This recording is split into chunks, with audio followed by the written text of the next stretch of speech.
وحید تاجک شکریا ادا کوم چې هغې موږ له د خبرو کولو موقع راکړه. څنګه چې تاسو د قوم جذبه ولیدله چې قوم لوی واړه ماشومان مشران په جذبه سره وتي دي او امن غواړي.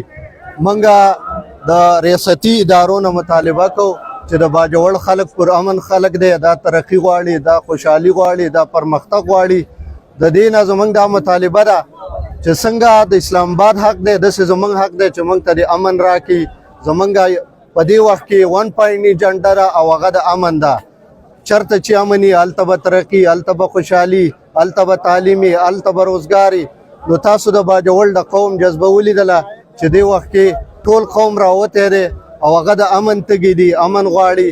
نو زموږ د ریاستي ادارو نه پر زور مطالبه کوو چې څنګه تاسو اسلام آباد ته امن ورکوئ، څنګه تاسو کراچۍ ته امن ورکوئ، دغه شان امن به باجوړ ته هم ورکوئ، دا به قبایلو ته هم ورکوئ. زما خاوره چې د قدرتي وسایلو نه مالامال ده، نو راشه د دې لپاره پراپر طریقې شته، په هغې کې ولټوه. خو دا نه ده چې ته زما د سر سودا کې، زما په وینه باندې، زما د وسایلو باندې قبضه کې، دا مناسب نه ده. نو موږ د ریاستي ادارو نه یو ځل بیا مطالبه کوو چې موږ ته امن راکړي. دا زموږ د دې بنیادي حق دی او دا د دې فرض دی چې موږ ته امن راکړي.